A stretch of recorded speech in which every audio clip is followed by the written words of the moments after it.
Kung yung tatay ko lang na abutan kong buhay, siguro magiging masaya yun dahil sa nangyayari sa akin ngayon. Siguro matutuwa yan sa na-achieve ko rin ngayon na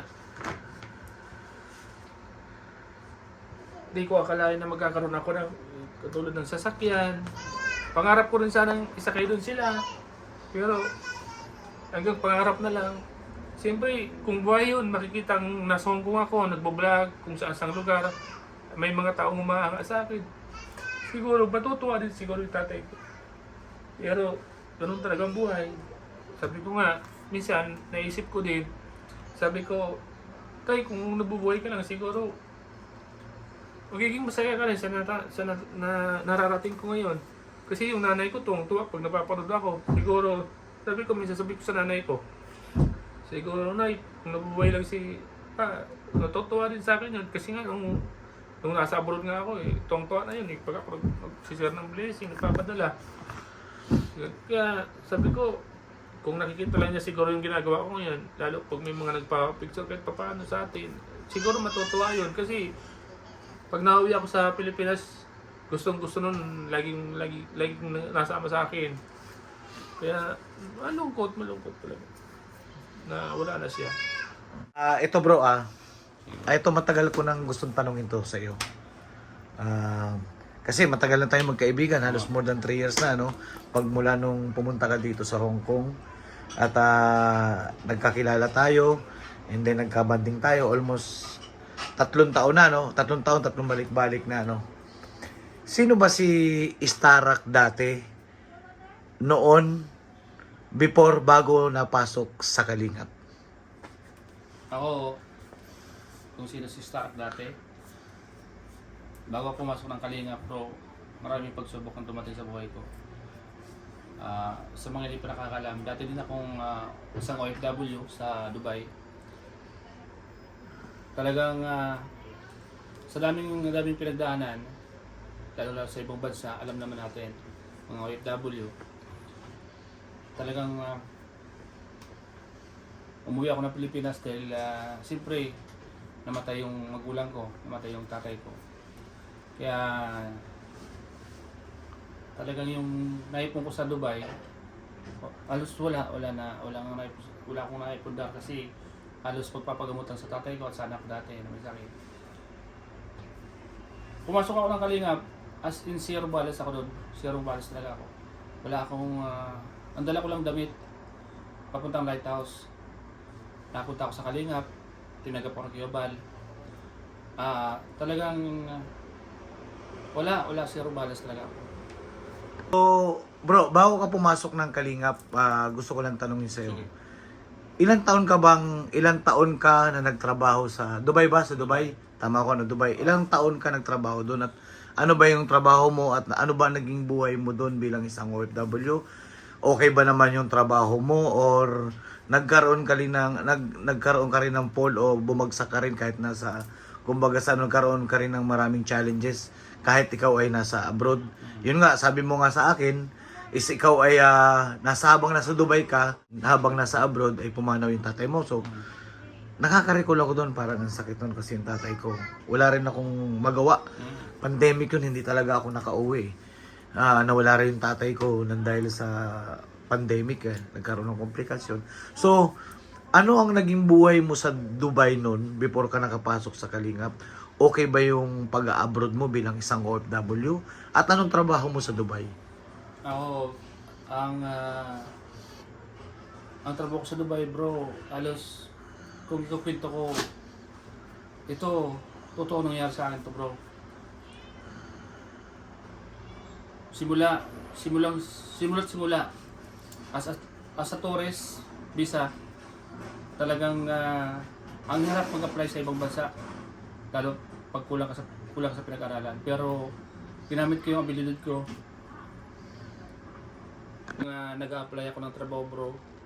Walk-in lang ako kasi may na ako sa computer, yung online apply, may na ako dyan. So, for walking lang ako habang nag-apply ako, sobrang init. Talagang nagtiyaga ako kasi sabi ko nandito na ako sa ibang bansa. Kailangan ko nang ipursige ito, kailangan ko nang maghanap ng trabaho. Kasi ko na ako nun, parang depressed na ako nun bro.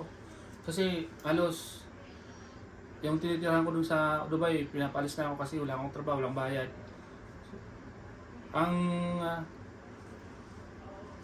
umuwi ako nung gabi, pagpasok ko sa kwarto ko, di na ako lumalabas.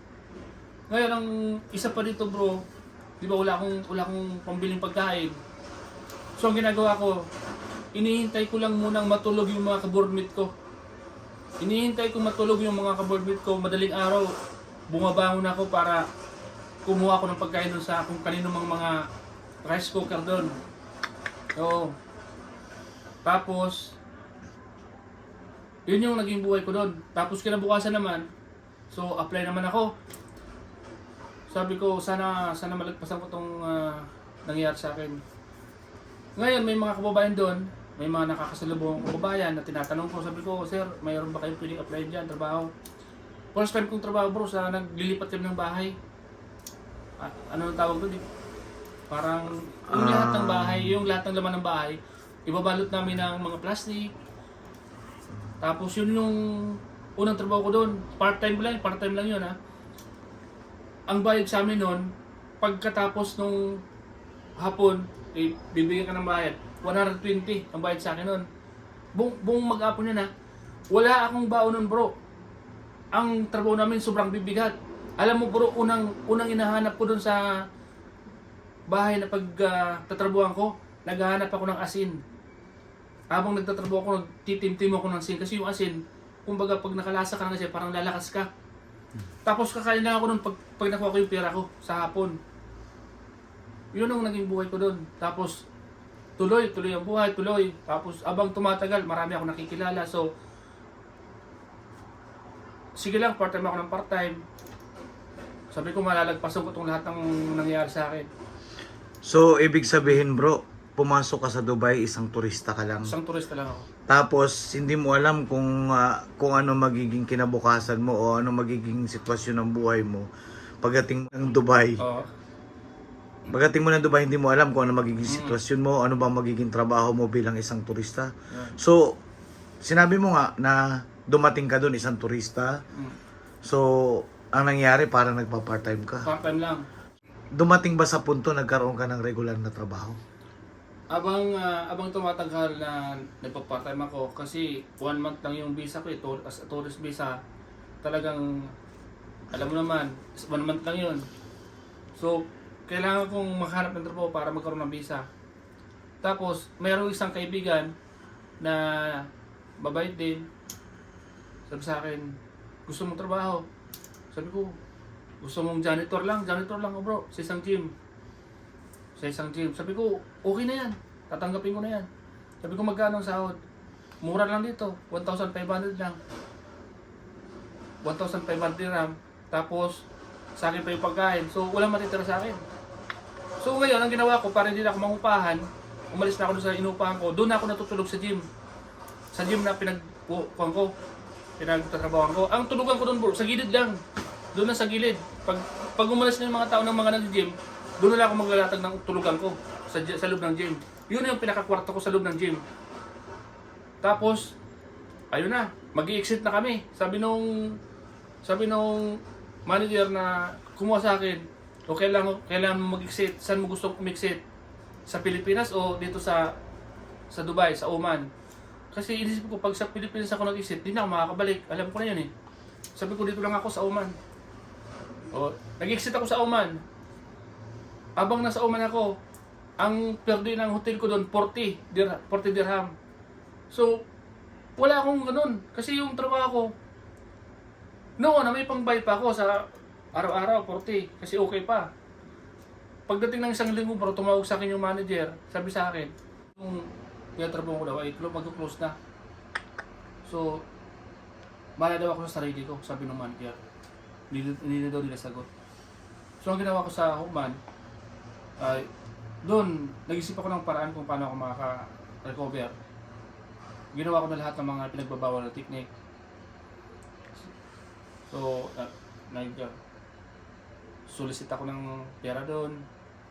Sabi nung mga kasama ko sa kwarto, mag-solicit ka ng pera para may pangbayad ka. Tapos yun, bukuti lang yung mga kakuan ko, mga kaboardmate ko doon. Tinulungan naman ako. Sabi sa, lalo yung mga babaeng, mga taga ron, mga kababayan. Sabi sa akin, wag ka na. Ang tawag sa akin doon, Robin. Ang tawag sa akin doon sa Oman, Robin.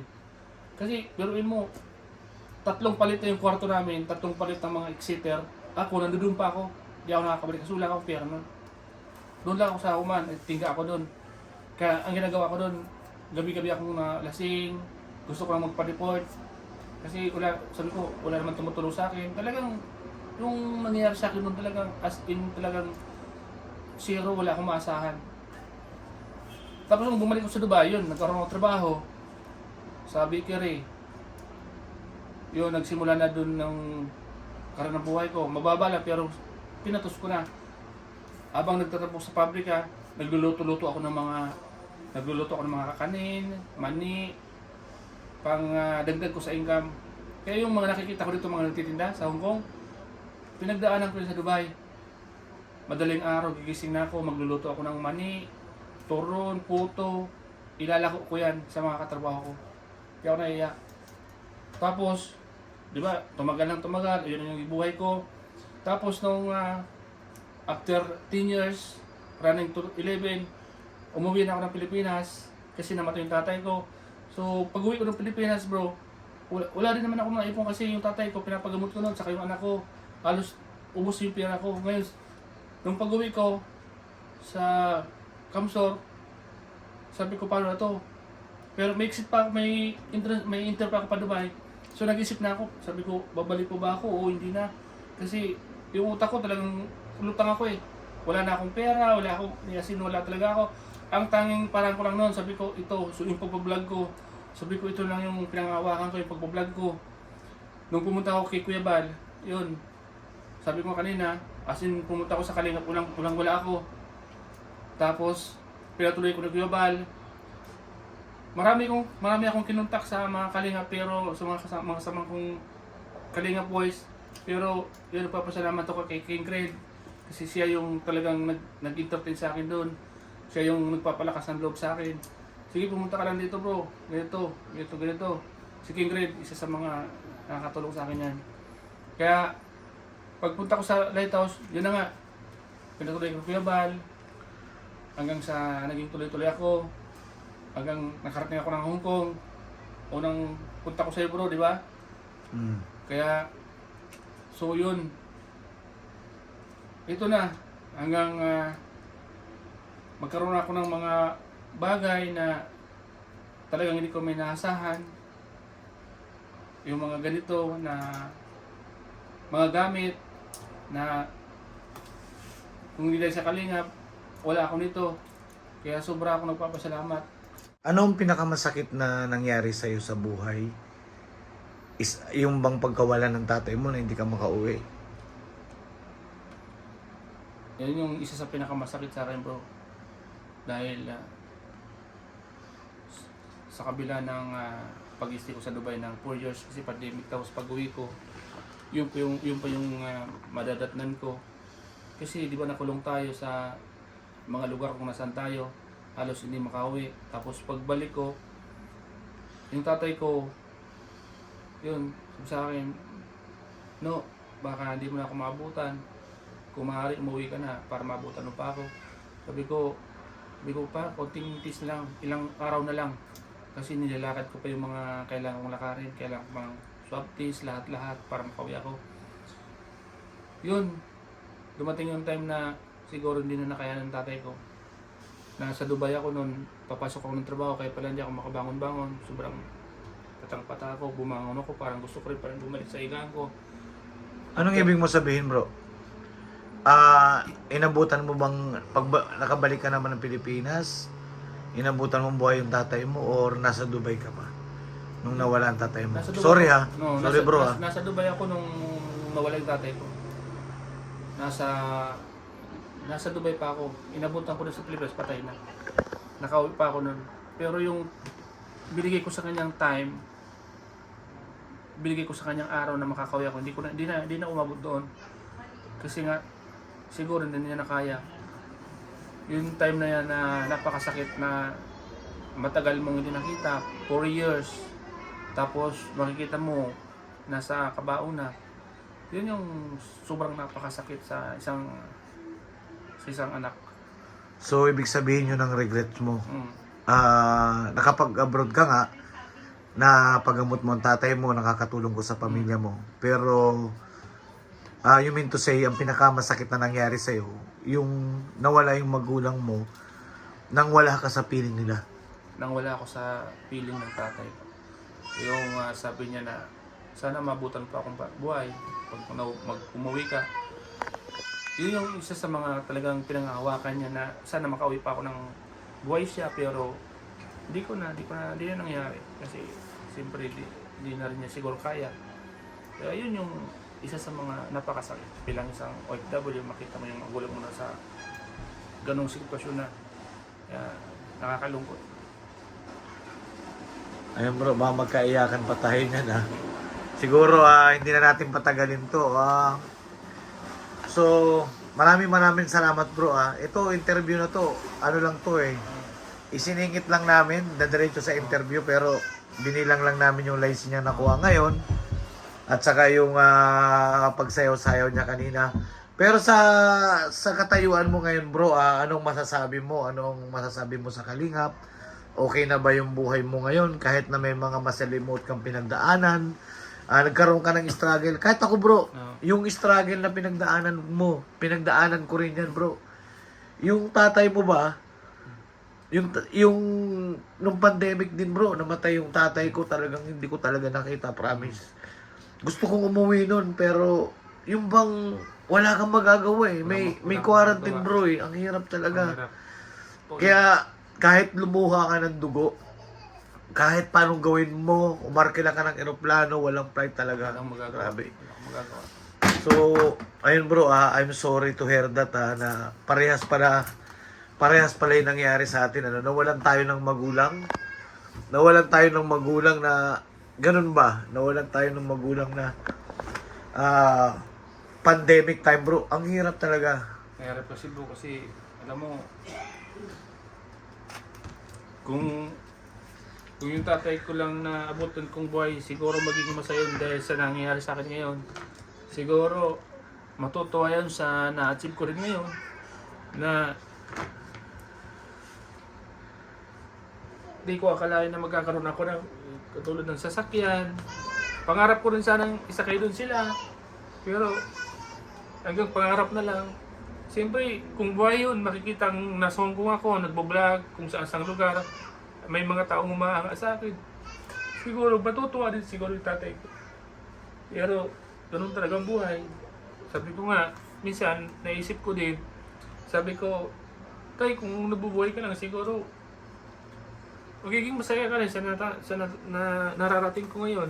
Kasi yung nanay ko tuwang-tuwa pag napapanood ako. Siguro, sabi ko sa nanay ko, siguro nay, kung nabubuhay lang si natutuwa din sa akin yun. Kasi nga, nung nasa abroad nga ako, tuwang-tuwa na yun. Pag ako nagsishare ng blessing, nagpapadala.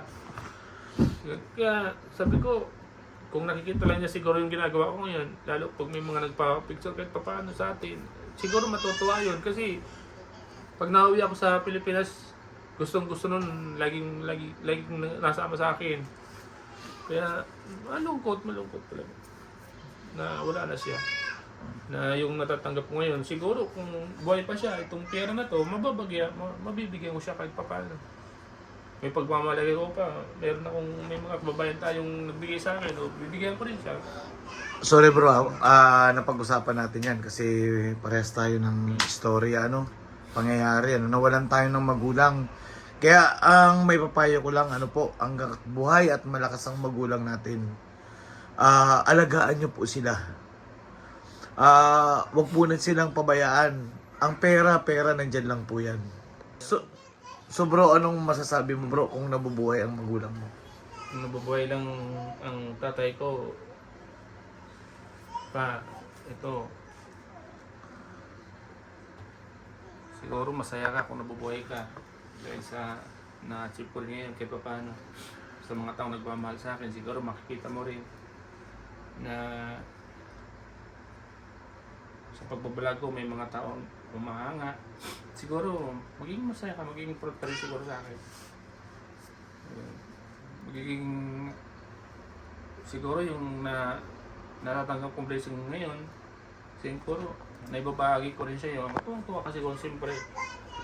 Kasi nga noon, natutuwa ka, maliit na bagay lang na binibigay ko sa'yo, tuwang-tuwa ka na. Ngayon pa kaya na kahit pa paano, makapagbigay ako sa'yo mas malaki-laki.